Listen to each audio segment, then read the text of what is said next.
Better luck next time, Sandy. Okay, rack 'em. Oh, good dog. I'm Jonathan Katz-Moses, and today we're gonna build a giant Connect 4 that even has a replica release mechanism. I want to thank Skillshare who sponsored this video, online learning platform with 2-month free trial down in the description. We'll talk more about them later.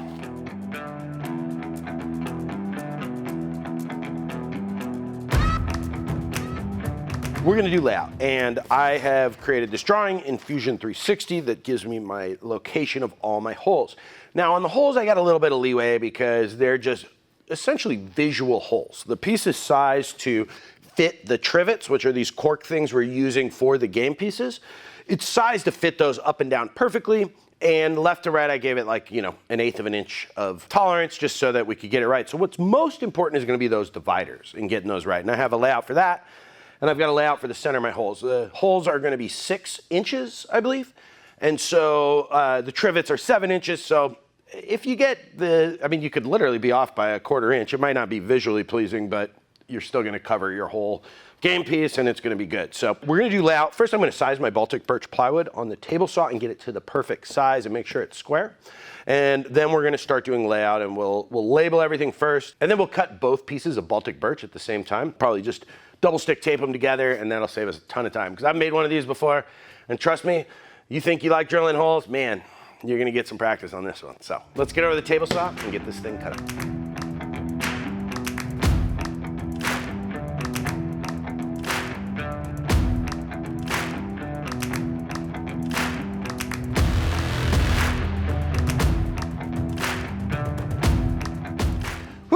It's hot in my shop today.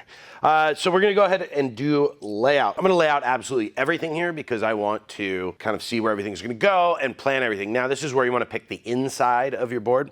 I'm gonna lay it all out on one, and that's gonna be great because when we go to cut the circles, we can put both together, and then we don't have to draw the 1/4 inch dividers on the other one, because once this one's done and glued, we can just put the other one on top of it and nail it in or glue it in, whatever you want to do.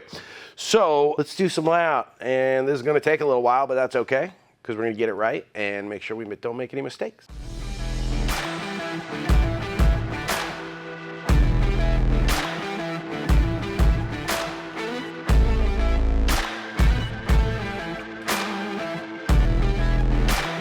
Okay, so now that we have all of our layout done, what I'm going to do is move these over to a pair of sawhorses, clamp them together so that they're perfectly aligned, and then I'm going to be using, this ultimate router jig that I built, about a year ago or so. I'll link that video right up here in the corner.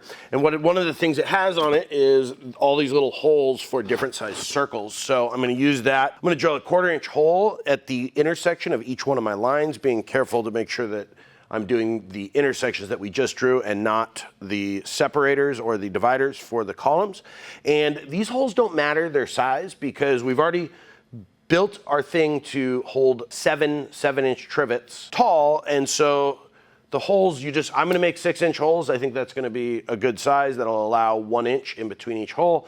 And so it doesn't matter how you cut them or what size. The easiest way, but it's also time consuming, is to buy, I'll link one down below, these 6-inch hole saws for cutting cornhole boards. And those work great, but it's slow going, they dull fast, it just about breaks your arm when they catch, they're a pain in the butt. So I found last time that I did this using a router was a lot faster and a lot safer and easier for me personally. I'm gonna be using this really cool compression bit from Bits. There's 15% off discount code in the description and the pinned comment. A compression bit is great for when you're cutting this deep because it has an up and down cut, and so it's gonna leave you a good finished edge on each one. And we're gonna end up rounding them over anyways, but I think it's gonna cut faster and be a little bit easier, but we're gonna do them both at the same time so our holes get in the same spot. And you want to make sure you keep track of what was your reference edge when you're measuring so that you're always measuring from the same edge. So we're going to move these over to a pair of sawhorses, drill all the center holes. We'll center punch them first, and then drill 1/4 inch holes for the pin in this, and then cut out our circles.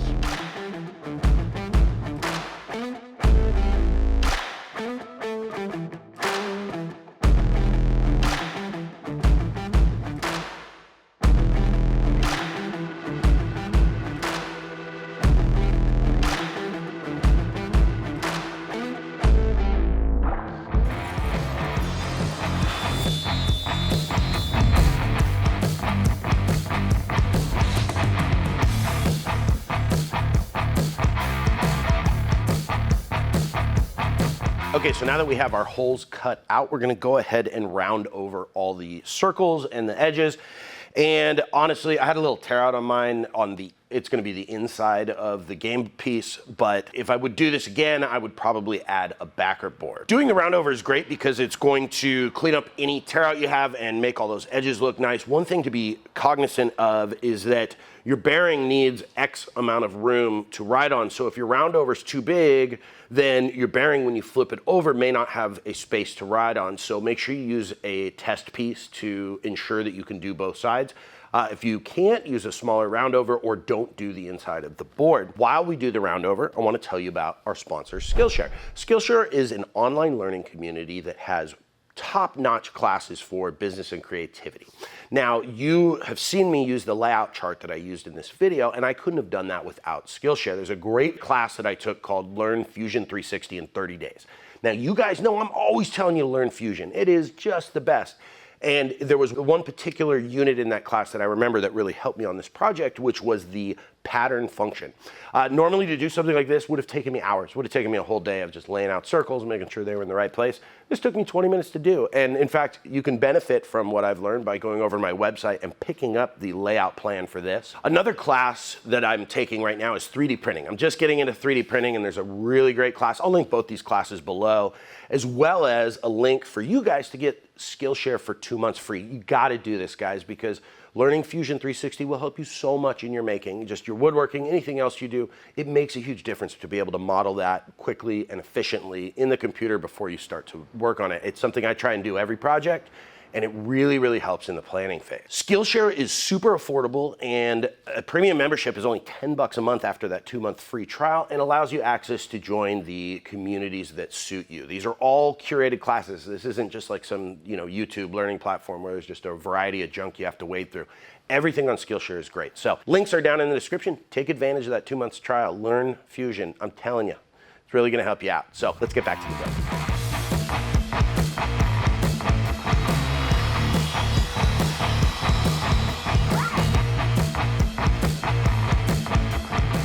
Okay, so now that we have all of our holes rounded over and everything's sort of cleaned up, we're gonna route the channel for our release mechanism. Now, this is gonna be a mechanism that moves only the distance to get it out of the way and then move back to the center. And what I calculated that to be in Fusion 360, which was super helpful, go take that class, guys, is 4.31 inches or 4 5/16. And so I've marked that out here. I'm gonna route my groove, and then I'm gonna come back and just route this part all the way through. I'm gonna put a backer board on there so we don't get any tear out like my dumb butt did on the inside of the other piece. And to be honest, I'm not 100% sure this is gonna work. So I need your thoughts and prayers. Actually, if you're watching this video, I'm sure we figured it out, but all the T's and P's you can muster right now would be great. Let's get to some routing.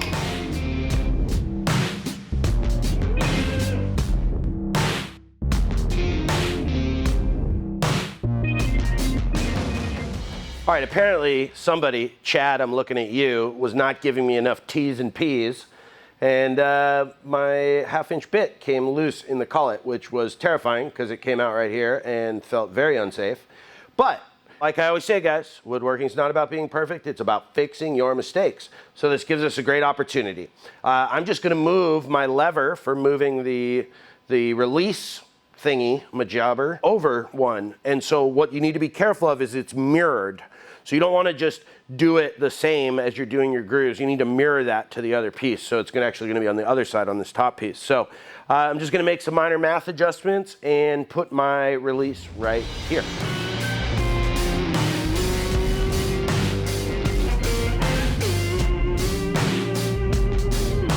Okay, so now that we have our grooves cut for the thing that releases our game pieces, we're gonna go ahead and cut our dividers. Now, what's great about using the 1/2-inch Baltic birch that I use is our cork trivets, which we're gonna paint and will be our game pieces, are about 3/8, and this is 1/2 inch, so it's about the perfect amount of space. So I'm gonna very easily be able to just rip 1/4 inch strips off of an offcut to make these. So we're gonna go ahead and do that. That's gonna give us our final dimensions for the release piece. And so we'll get these, we'll kind of mock everything up and take a good measurement so we can start making the piece that releases them.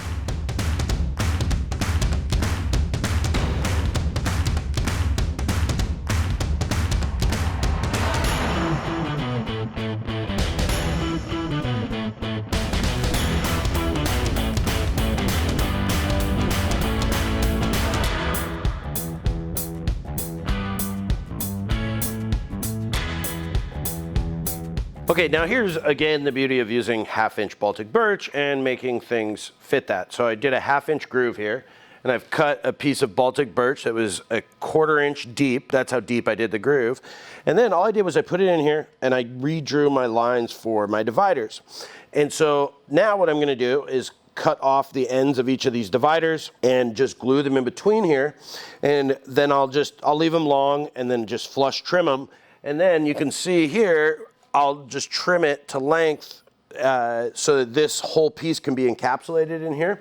And I'll control where this ends up by this opening here, which will be for my knob to slide it back and forth. So actually pretty simple here. And we're gonna go ahead and start putting this together. And again, we're gonna trim it up at the end and get everything fitting. You know, I'll probably end up waxing this and sanding it pretty good just to give it some room to move, but that should put us exactly where we need to be.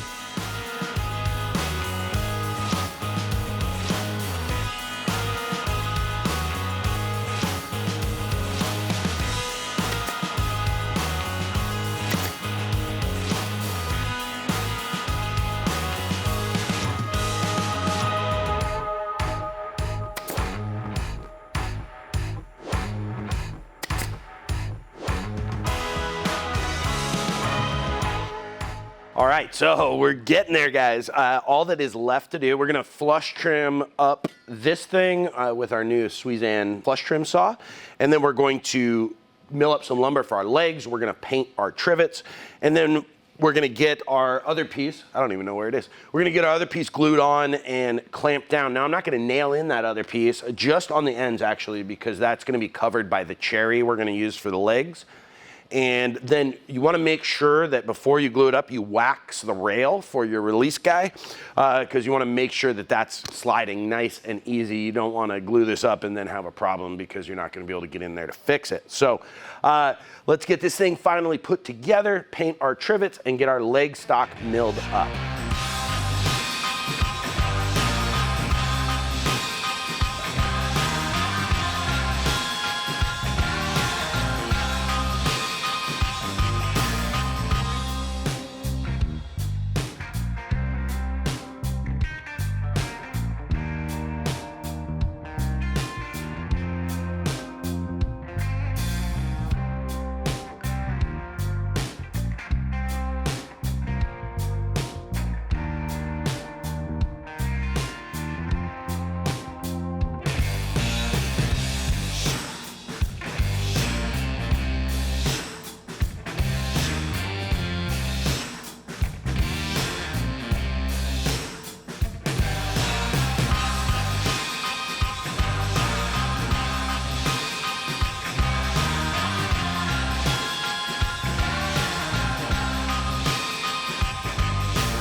Okay, so now that we have our hardwood milled up for the sides, you know, piece of advice, if you're doing hardwood this long and this narrow, it may pay to mill in a couple days because mine twisted a lot. And it kind of was a little pain in the butt to get fixed, but no big deal. So what we're gonna do is we're gonna route a channel in one side that's 1 inch deep that matches the spacer on that side of the Connect 4 board. And then we're gonna do a half lap at the bottom. Our final height of our legs is gonna be 60 inches, 5 feet, and then the final width of our support piece, leg, support piece, this is maybe the leg, this is the support piece, whatever, you guys get what I'm saying. This is gonna be 18 inches. I'll probably chop the corners off at 45 to give it a little dimension, and then we'll put some rubber feet underneath here. We're gonna use our Katz-Moses stop block to get it to length, available now on my website. So let's get to getting these the final dimension. I'm gonna use probably either a router bit or a dado stack to make this groove in here. And that's just gonna go all the way through. I mean, you could probably stop it and do that, but I don't think that's necessary. I think that's just gonna be more trouble than it's worth. So let's get into doing some joinery.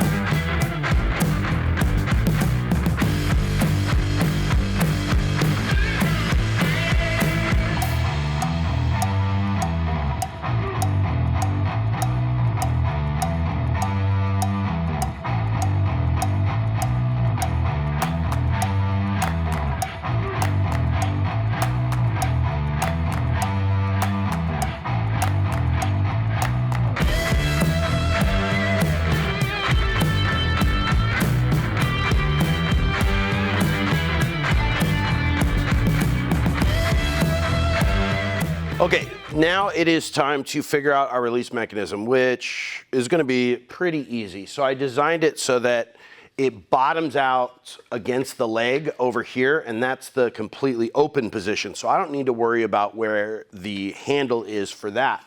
So what I did was I didn't sand off my bottom center lines from layout at the very bottom here because you're never going to be able to see those because this is going to be in the way. Nobody will ever see them.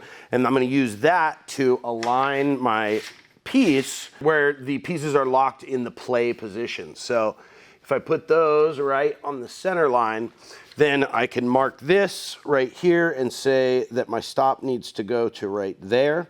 And then the piece I make will just be rounded and fit right in this area from the router bit. I'll just use like a round over bit to kind of round it. I'm gonna drill a hole through it, put a bolt all the way through because we're using bolts here because this is gonna see a lot of heavy use. So we want it to hold up over time. And we're gonna go ahead and get this fixed up, get everything sanded and cleaned up, slap the legs on and get some finish on this bad boy.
Man, guys, this came out so cool. Mark and I just played a game, and it's so fun to play this giant Connect 4. I mean, it's a childhood game I loved, and it's a lot of fun to play. So, like I always say, woodworking is about fixing your mistakes, not being the best, and I made a lot of them on this one.